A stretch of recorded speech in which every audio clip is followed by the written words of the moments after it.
and today we have Extreme Vigilante Justice in History by Serious History. I know this is a little... Are we good? I think we're good. Alright, but I know this is a little different than like what I usually do. I haven't really... Let me try that again. This is the first time we're reacting to Bro. Alright, and I like history. I like learning little facts about history, so I'm gonna enjoy this. But if you guys want to see the reactions live and in real time and see all the fuck ups, twitch.tv/Brando or whatever, like, subscribe, and let's get into it. Today, we're going over stories of people who went to extreme lengths to take justice into their own hands. Okay. Oh, and I'm back. Welcome John back. Brown. I didn't know you were It's gone. 1812, and a 12-year-old boy named John Brown is delivering a herd of cattle that he'd just driven over 100 miles to the home of a U.S. Marshal. Okay. The Marshal is impressed that such a young boy was able to do this all alone and invites him to stay with him for a few days before making the trek back to Ohio. John is tired from the journey, and the Marshal seems friendly, so he agrees, and together they enter his home. Inside, John sees a boy around his age dressed in ragged clothing. He excitedly rushes over to introduce himself, and the boy, though nervous at first, eventually warms up, and the two begin to play together. This boy was smart, kind, and gives John some things that he'd made as gifts. It's a very generous way to say that. It's dinner time, and the Marshal calls for John to join him, and the guests he invited at the table. John's new friend serves them while the Marshal praises John in front of his friends.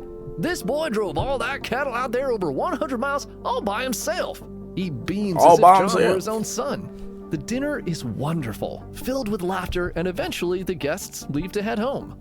John is smiling, full and content.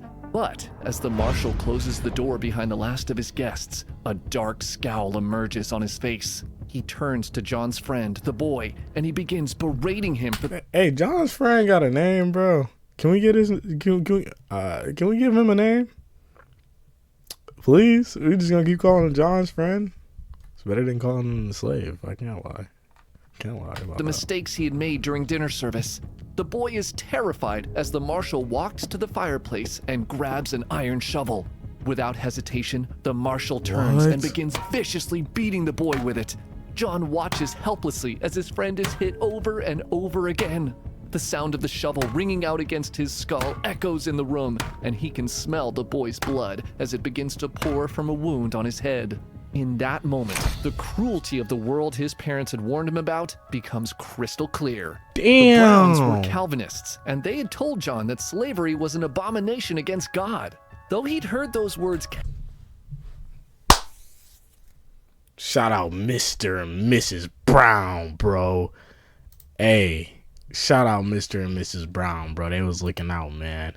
They was looking out, man. Countless times, this night was the first time he had seen its horrors with his own two eyes. At that moment, John Brown silently decides there is no greater evil in the world than slavery, and that he'll wage an eternal war to end it. The 1800s in America were a very uneasy period, to say the least. Tensions between the northern free states and southern slave states were rapidly escalating, and his father, an abolitionist, had begun helping escaped southern slaves by sheltering them as they made their way through the Underground Railroad. Because of this upbringing, John had learned to treat every person of color with dignity and respect. And so everywhere he went, he was quick to befriend freed slaves and Native Americans. At the age of 16, he set out to make it on his own as a man. He moved from city to city, trying his hand at various businesses, all of which seemed to fail eventually. He popped out 20 kids between two wives. And perhaps most importantly to him, he did what... 10 kids each is fucking insane. That nigga has he almost got he almost got a whole starting lineup for a football team, bro. Offense and defense. He need two more. Whatever he could to help slaves escape to a better life in the North. In 1829, Brown was operating a secret safe house for the Underground Railroad in Pennsylvania. One day, some neighboring white families came over and asked for his help in driving out some Native Americans from their lands. Disgusted by the request, he answered back, "I would sooner take up my gun and help drive you out of the country." Hey, they real as fuck, bro. Hey, I'm fucking with the Browns, bro. But as much as John Brown hated racism, half of the country felt exactly the opposite way. Slaves were essential to the economy in the South, and with the 3/5 Compromise of 1787, which classified slaves as 3/5 of a person, Southern states quickly gained disproportionate political power in Congress. This led to the passing of the Fugitive Slave Act in 1850, which required Northerners to capture and return escaped slaves to their owners. Upon hearing the news, John Brown could not believe a law so heinous was passed, and for the first time in his life, he questioned if the pacifist views held by his fellow abolitionists would be enough to bring the changes required to right the wrongs being done in this country. In response, he forms a group called the League of Gileadites, an armed group who defended escaped slaves from slave catchers. They are successful, but as hard as he tries, Brown can see that the future of the country is growing increasingly grim. In 1854, Congress passes the Kansas-Nebraska Act, which left the decision on whether those territories join the Union as a free state or a slave state up to a popular vote. Immediately, pro- and anti-slavery settlers rushed to Kansas to try to sway the voting in their favor, and amongst the anti-slavery settlers were 5 of John Brown's sons. More pro-slavery settlers pour in from Missouri and begin terrorizing anti-slavery settlements, and Brown's sons write to him asking him to come to Kansas to help the cause. Initially, he refuses, but by October of 1855, John cannot turn a blind eye to the possibility of another slave state joining the Union, and so he loads up a wagon of rifles, pistols, and swords and heads west to help his sons. Kansas was primed as a political... This all happened because he watched that nigga murk his mans, bro. He watched that dude murk his mans. Mind you, like, they was only homies for like a day, but he knew what it was, bro. He knew it was wrong. Hey, John Brown, hey, get y'all a homie like John Brown, bro. He is sliding behind the hey, bro. Hey, John, bro.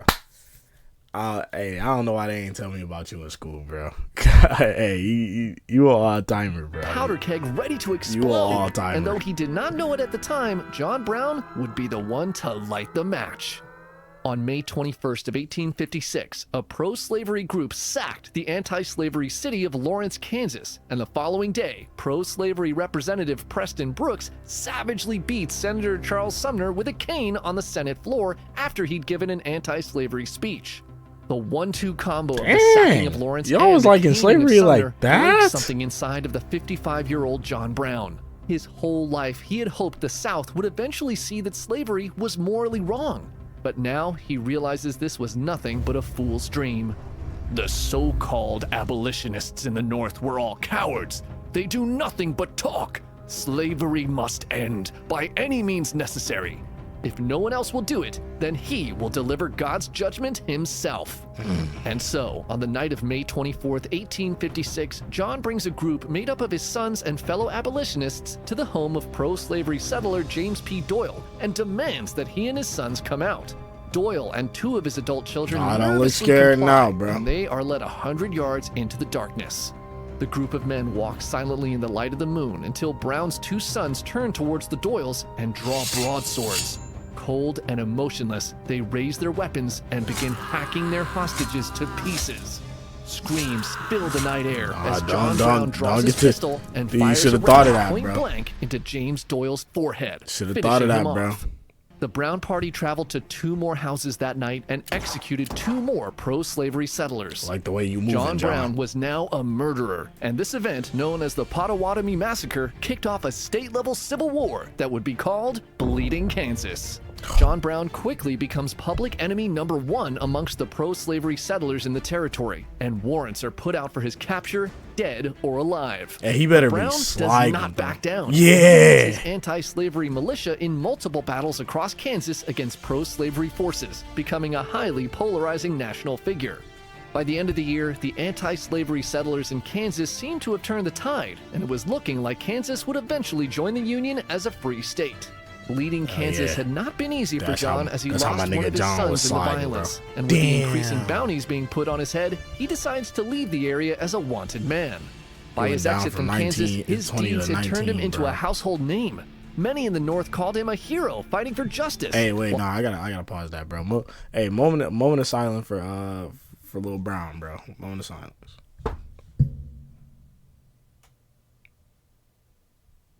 Thank you. Hey. John been real to me, bro. I might as well While in be the real South, to him, he bro. was branded Can't as a lie. deranged lunatic. He was But real. what John Brown He was planned real to for do us, bro. next I'm would real make for him, all bro. the previous events appear small in comparison, and it would change the course of American history forever. In August of 1859, John meets his longtime friend, escaped slave and activist Frederick Douglass, in an abandoned stone quarry in Pennsylvania. Now a wanted man, the meeting is done in secrecy with just a few in attendance. After exchanging pleasantries, Brown tells his old friend about a plan he'd been working on for years. Inspired by the story of Moses, who led the slaves out of Egypt in the Bible, and the tales of Spartacus, a slave who had led a slave rebellion against the mighty Roman Empire, Brown believed deep in his heart that the slaves in the United States, if provided the opportunity and proper means, would rise up against their oppressors and take their freedom for themselves. Douglas cannot believe what he's hearing as Brown continues to share his... He was friends with Freddie D? Oh, yeah, bro. Oh, yeah. John was a real one, bro. John was a real one, bro. I know we spend a lot of time with John, bro, but you gotta understand, bro. This nigga's real as fuck. He's real as fuck. Plan to raid the federal armory at Harper's Ferry, Virginia, and incite an insurrection of slaves against their owners. Douglas desperately pleads with his friend not to do this. Attacking a federal building would be a suicide mission. But Brown pushes back, saying that he's now realized his purpose. He is an instrument of God, and this act would serve as notice to all slaves in America that their friends had come. As they part ways, Brown turns to his friend and tries one last time. "Come with me, Douglas. I will defend you with my life."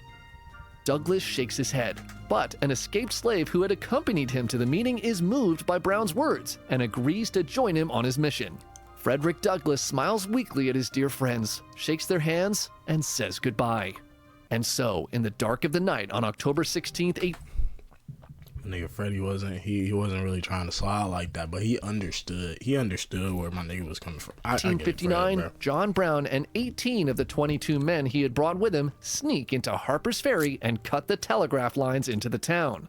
They quickly seize the federal arsenal and take the commanding officer, Lewis Washington, George Washington's great-grandnephew, hostage. Damn. Everything is going exactly to plan. George. The arsenal contained over 100,000 rifles and muskets, more than enough to fuel any slave uprising. Now all they had to do was wait for them to come and join them. But instead of reaching the slaves he had hoped for, word of Brown's capture of the arsenal spreads much more quickly to militias in nearby towns, who all race to Harper's Ferry. By the following day, Brown's raiders find themselves surrounded. He had waited too long for an army of slaves that never showed up, and now he was trapped. Firefights break out, and Brown's raiders flee into the nearby fire engine house with their hostages. By nightfall, President Buchanan orders a detachment of U.S. Marines to Harper's Ferry and commands Army Colonel Robert E. Lee to lead them to retake the armory. Hey, James, you a bitch. James Buchanan, lucky I don't got a time machine. I go back in time and cough on his ass. I can't cap. I'll go back. All on him, bro. Can't cap to you. On October 17th, after a failed negotiation, Colonel Lee orders the Marines to storm the fire engine house. Within minutes, John Brown was wounded and captured, and 8 of his men, That was including his disgusting. I sons, did not like were doing that dead. bit. Brown is charged with treason against the Commonwealth of Virginia, murder, and inciting an insurrection. His case is expedited through the courts, and he's found guilty on all charges. When He's not asked if guilty, he had man. anything to say, John Brown rises from his seat and eloquently begins a speech, denying any wrong. Do anything wrong? Did you do anything wrong, sir? Free my niggas from out the cell. Doing and saying that come if on. his same actions had benefited the rich instead of the enslaved, he would have been rewarded rather than punished. Ooh, he He real. closes his statement with the following words. "Now, if it is Free deemed Gojo, necessary that I should forfeit my life for the furtherance of the ends of justice, and mingle my blood further with the blood of my children, and with the blood of millions in this slave country, whose rights are disregarded by wicked, cruel, and unjust enactments, I submit. So let it be done." John Brown was hanged for his crimes on December 2nd, 1859. In the crowd that gathered to watch his execution were U.S. soldiers Stonewall Jackson and Jeb Stuart, men who would later fight for the Confederacy against the country they had sworn to protect. Also watching from afar is John Wilkes Booth, the man who would later assassinate President Abraham Lincoln. Oh, nah, bro. That's a what's it called? That's a fucking Avengers post-credit scene, bro. What the fuck? There's a post-credit scene right here, bro. He's in the next installment. John Brown makes no speech that day, but instead hands a small note he had written on a scrap piece of paper to his jailer as he walks up to the galley. I, John Brown, am now quite certain that the crimes of this guilty land will never be purged away, but with blood. I had, as I now think, vainly flattered myself that without very much bloodshed, it might be done. And John Brown was prophetically right.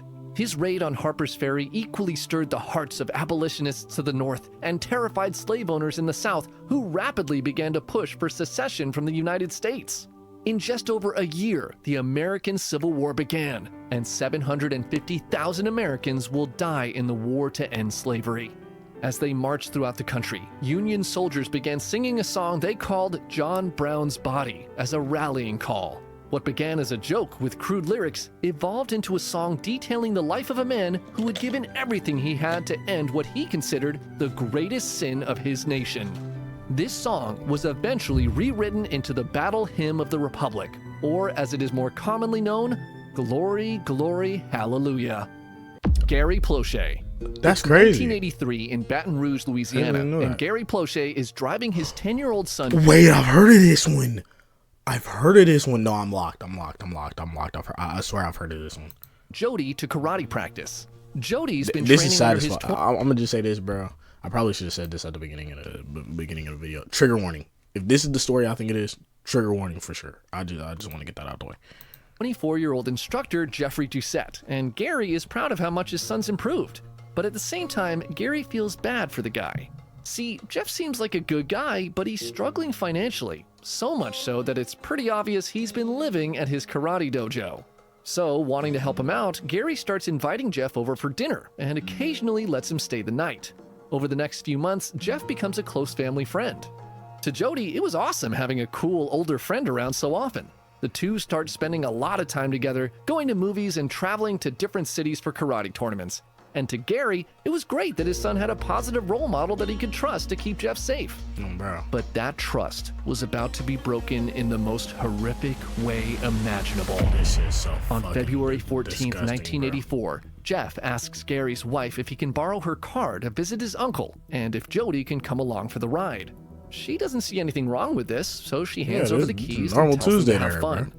A few hours later, Jeff calls and says they decided to stay the night at his uncle's place and will be back the next day. But when the next day comes and goes with no sign of Jeff or Jody, Gary and his wife start to worry that something terrible may have happened. They contact the police, who begin searching for the boy and his instructor. But despite their efforts, there's still no trace of either of them. Hours turn into days, and Gary's worry slowly turns into dread that the worst has happened. The police soon launch a countrywide search to bring Jody back home, and all the while, Gary can't stop imagining all the horrible things that may have happened to his son. 2 weeks pass with no signs of Jody or Jeff, and the terrifying possibility that he may never see his son again begins to feel very real to Gary. But on February 29th, Gary's wife receives a collect call from a motel in Anaheim, California. When she picks up the phone, she hears Jody's voice on the other end. Thank God, he's alive! The police quickly trace the call and pinpoint Jody's exact location. 30 minutes later, Anaheim police storm into the Samoa Hotel, where they find Jody with Jeff in one of the rooms. They immediately arrest Jeff and take him into custody. As the officers question him, it turns out that after visiting his uncle, Jeff drove all the way to California and took Jody to see things like Hollywood and Disneyland while keeping him locked away in a motel at night. The very next day, the police take Jody back home to Louisiana. When Gary sees his son step off that plane... Holy shit. This happened in Louisiana?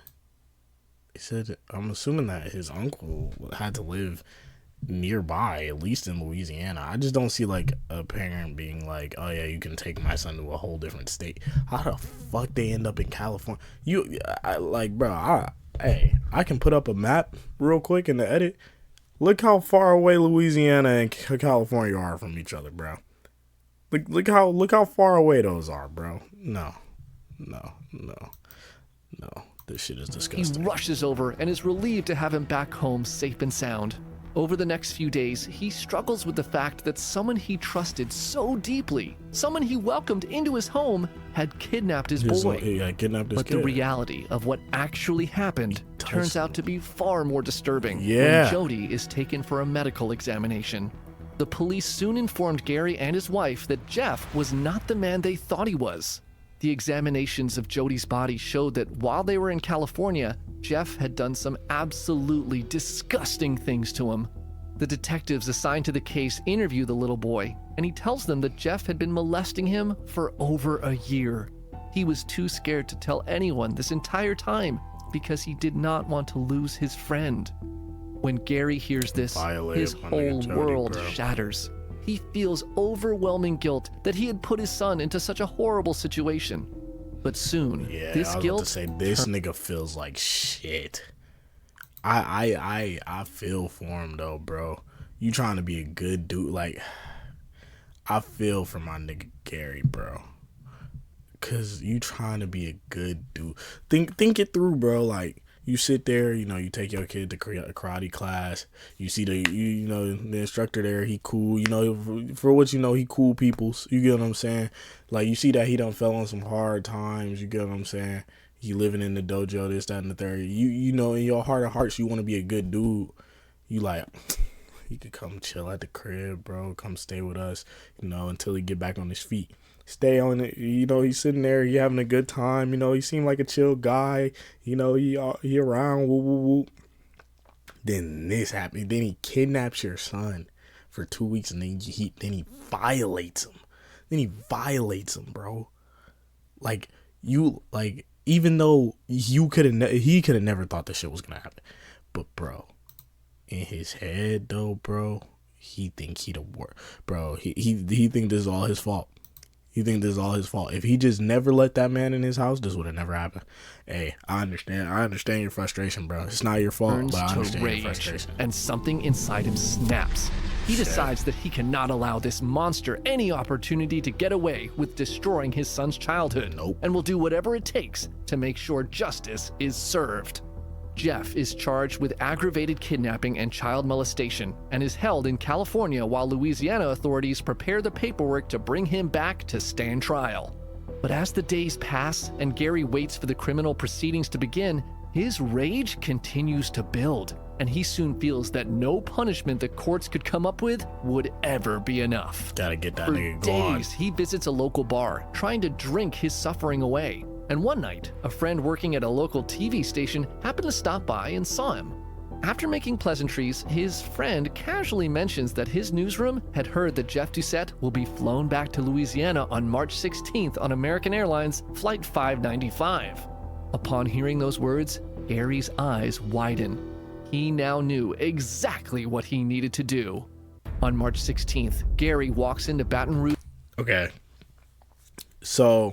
obviously, I can't play the video or edit it into this video, but I've seen the video of this. This was on the news, what happens next, and this is how I found out about this case. Smoothest shit I ever seen. I can't lie, bro. But yeah, no, this was on the news. Airport, disguised with a hat and sunglasses. He stands at a row of payphones Posted in up the by main the corridor payphones, and bro. calls his best friend. As news crews arrive to film the return of Jeffrey Doucette, Gary keeps his head turned away from the cameras. Around 9:30 p.m., the police escort Jeff through the airport towards the main corridor. As they near the row of payphones, Gary tells his friend, who is still on the line, "You're about to hear a shot," and drops the receiver.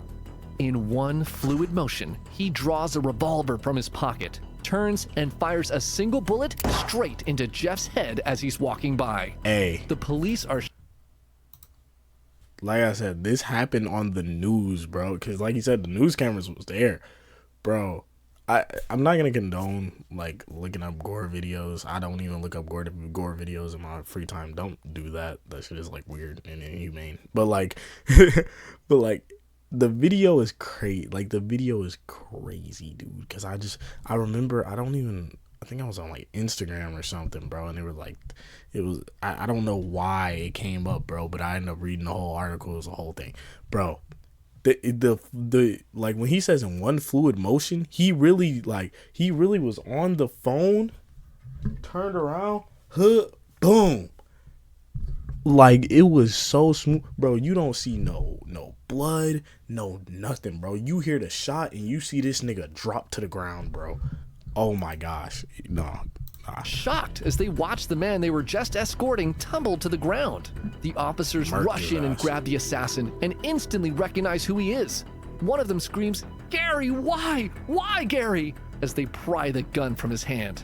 Gary doesn't resist as the officers arrest him. Jeff is taken to the hospital. Nigga said, "Gary, why, bro? You know why. You know why, bro." Gary wanted to in a coma, but dies the following day. The assassination was filmed live as it happened directly in front of the local news crews at the airport, and the graphic images of the execution quickly become national news. As brutal a crime as was committed, many throughout the country identified with the father's desperate quest for revenge.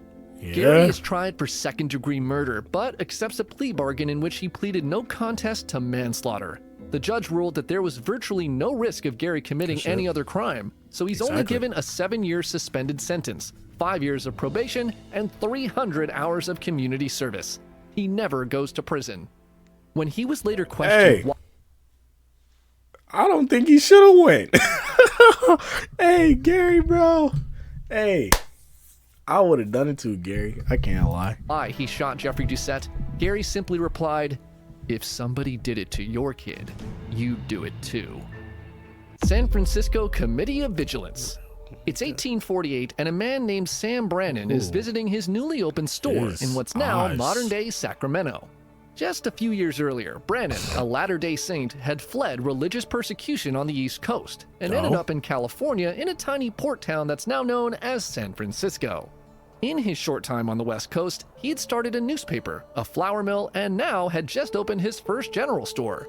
Things are going pretty. Hey, bro, he better have a good story, bro. Cause we got my nigga John Brown, who slid for slavery. We got Gary, who slid for his son and fucked the PDFs. You get what I'm saying? This last group of niggas, they better have elite level reasons, bro. Better not just good be for out this here young doing it entrepreneur, for the love of the but game. little did he know that his life would soon be changed forever as a few rough-looking men entered his store looking to purchase some supplies. These men had come from Sutter's Mill up in Coloma. They pick out a few goods and bring them up to the counter to purchase. Brandon tells them what they owe, and instead of handing over coins, one of the men opens a leather pouch and pours a pile of gold dust onto a scale. Oh. Brandon can't believe his eyes. Who has so much gold that they can pay for things like this? So he makes a trip to Coloma to investigate what's going on at Sutter's Mill. He speaks to some of the workers there and finds out that they found gold in the American River. Tons of it. The men tell him there's so much gold here that all the people in California working together couldn't take it out in 50 years. Instantly, dollar signs flash in Brandon's eyes, but in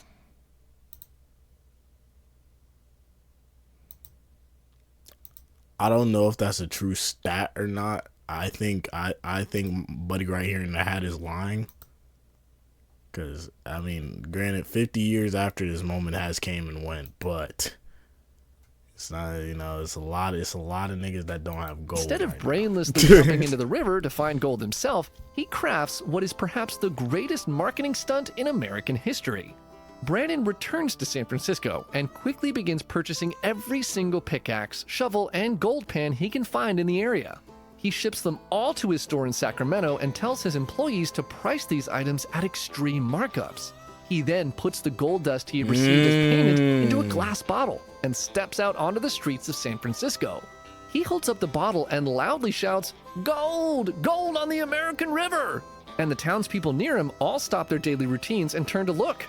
He holds out the bottle, and as it sparkles in the sun, he continues to shout his message over and over again. Gold on the American River! Brannon's plan works, and the news spreads through the town like wildfire.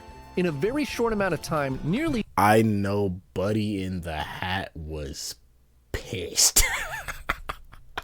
I know Buddy in the Hat was reading the news. He got his paper in the morning. He was chilling. He was like, oh, yeah.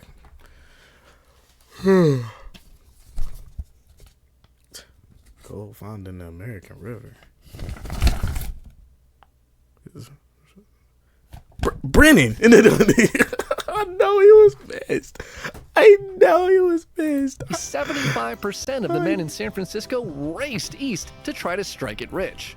On their way to Coloma, they all stop at the only store with tools along the way, Brannon's General Store in Sacramento. In the first 9 weeks of the gold rush, Brannon makes $36,000, an equivalent of $1.4 million today. I was about to say, what's the equivalent? The richest man in California. But while Brannon's marketing stunt worked out better than he could have ever imagined, it led to some unintended consequences. News of gold in California spread throughout the world, and by 1850, San Francisco had exploded from a small port town of less than 1,000 people to a city of over 25,000. The massive boom of fortune seekers brought unprecedented levels of crime and lawlessness, and the local government with its small police force ran just his couldn't mouth keep one up. too many times, Gangs of man. thieves and murderers begin to roam the streets of San Francisco freely without any fear. The worst of these criminals are the Sydney Ducks, a ruthless gang of ex-cons from Australia. They set fires to buildings to distract the police while they loot businesses, and anyone caught in their way often ended up dead. On the rare occasions the police managed to catch them, they just bribe corrupt officials and walk out of jail scot-free. On May 4th, 1851, a fire set by the Sydney Ducks burned down around 2,000 buildings, which was more than half the entire city and caused over $10 million in damages. Brannon watched that fire rip through the city, and he decides that enough is enough. On June 9, 1851, he brings together a group of well-known citizens and businessmen. He tells them that the police are worthless, and that if they want the crime to stop in their town, they would need to take justice into their own hands. Everyone in attendance agrees, and so on But he said, I know I started this shit, but I'm gonna end it. to take back their city from I know these I criminals. started it, but we're about to get this over this right committee now. did not have to wait long to take action. The very next day, a member of the Sydney Ducks steals a safe from a merchant's office. The members of the newly formed vigilante group immediately track him down and hold a public trial. After finding him guilty, they hang him in front of a crowd of spectators. News of the trial and hanging quickly spreads through the city. Business owners who have their shops looted and families who've lost loved ones to gang violence all realize they now have a way to fight back. And within weeks, the committee grows to over 700 members strong. Over the next 3 months, the committee hunts down every They was criminal sick of in them San boys, Francisco. bro. They execute a total of 4 men and deport dozens more out of the city. The committee's extreme actions prove effective, and by September 1851, crime has dropped so dramatically in San Francisco that for the first time in years, people begin to walk the streets without fear. The committee members look around and decide their work is done, so they officially disband and hand back control to the local government. But by 1855, San Francisco is worse than it's ever been. But this time, the criminals have gone from the streets to wearing fancy suits. Almost every major position of power in the city is held by corrupt elites who use their influence to protect the criminal activity of their friends. Violent crime rates skyrocket throughout, and more than 480 people are murdered within the span of a year. The police do nothing. Sick of the corruption, a man named James King of William, who, by the way, called himself that to distinguish himself from all the other James Kings in San Francisco, began printing a newspaper called the Daily Evening Bulletin, and begins publicly calling out corrupt government officials. Could anybody On May publish 4th, a newspaper? 1856, King writes about Were a city newspapers supervisor back named then like the equivalent of like podcasts now? I could just go grab a piece of parchment and put it on a printing press. Like I'm so confused. Because what do you mean he just started a newspaper? I didn't know you could do that. Like James Casey, thought and it was, exposes like, him as a rules and convicted regulations criminal to this who had shit. once served time for grand theft before buying his way into public office. A few days later, he writes another article targeting a man named Charles Cora, W a mustache. wealthy gambler who shot and killed a U.S. Marshal in Not a cold W blood. man, though, bro. King demands the immediate hanging of Cora and calls out the court for delaying his trial to protect him. Cora and Casey happen to be friends, unsurprisingly, and not enjoying the recent publicity King has been giving them, Casey decides to fix this problem for good. On May 14, 1856, James King of William is walking down the street when Casey suddenly blocks his path. Casey menacingly asks the publisher, "Are you armed?" And before King can respond, he shouts, "Well, draw and defend yourself," and unloads a bullet directly into King's chest. King collapses not how onto the a duel pavement and works, blood bro. begins soaking through his clothes. Some bystanders rush him into a nearby office, where doctors immediately start fighting to keep him alive. Casey is arrested and taken to jail. As word spreads of the shooting, over 10,000 people gather in the streets outside of the building that King had been taken to, That's a and lot of murmurs begin to sweep through the crowd of a need for a second committee of vigilance. James King dies from his wound on May 20th, and Rest just in 2 peace. days later, shortly after his funeral service, 3,500 armed vigilantes drag James Casey and Charles Cora out of jail and hang them in front of the entire city. The Committee of Vigilance was back, and this Hey, time them it niggas, was bigger than ever. hey. Over the next Them niggas in San Francisco kind of shiesty. Because, like, in every other situation, like, granted, I think my boy John Brown and them really got the motion. You get what I'm saying? My boy Gary was a one-man band, you know, really just trying to get his lick back for his son. But, bro, this is a whole town that's some bull. Like, one person like, a couple people get murked, and they like, bro, y'all niggas is bullshit. Get your... like, a whole town is like, you know what, bro? I'm sick of the fuckery. Go hang him. Like, damn. few weeks, the committee stormed through every government building in the city, searching for evidence of corruption. The vigilantes find a number of rigged ballot boxes, which they displayed publicly as proof of election meddling they had suspected for years. They then not so subtly convince elected officials to resign from office. In an altercation with a California State All of Supreme this shit Court happened in justice, a California? vigilante is stabbed in the neck, and the committee takes the justice prisoner. This causes the federal government to call on a banker by the name of William Tecumseh Sherman to lead the local militia to stop the committee and their insurrection. I feel like I've But heard Sherman that. soon found out that most of the local militia wanted to fight for the Committee of Vigilance, not him. And so he quickly resigned, citing the whole fight as a lost cause. The committee's membership rapidly swelled, and within the span of a few months, they had hanged 4 men, deported dozens more, and had essentially taken over the corrupt local government, installing their own political party, which they called the People's Party. On August 11, 1856, having cleaned up the city once again, the committee voted to disband for good. As a final act, You feel 8,000 me? armed And vigilantes... one thing I'm liking about all this, you know, except for John, bro. But you know, John, he ain't really get to see he ain't get to really see his whole thing through. Because if slavery would have ended, you know, the Civil War would have went the way it did, and you know, all that, you know, everything would have went okay, and slavery was abolished. My boy John would have rolled off into the sun. Everything is okay. He didn't get to see his through.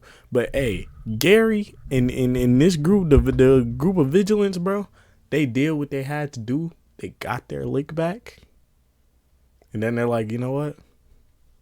I'm outie. Like I respect that. dressed in I respect uniform, that. then paraded through the streets of San Francisco with cannons and floats as a grand farewell. Then The they even committee's hit a little People's victory Party dance. continued to manage the city until 1867. Oh, and if you're wondering what happened to Sam Brannan, the first millionaire of California who started the gold rush, he was excommunicated by the Mormon Church for his participation in the first committee, and later his wife divorced him and left him penniless.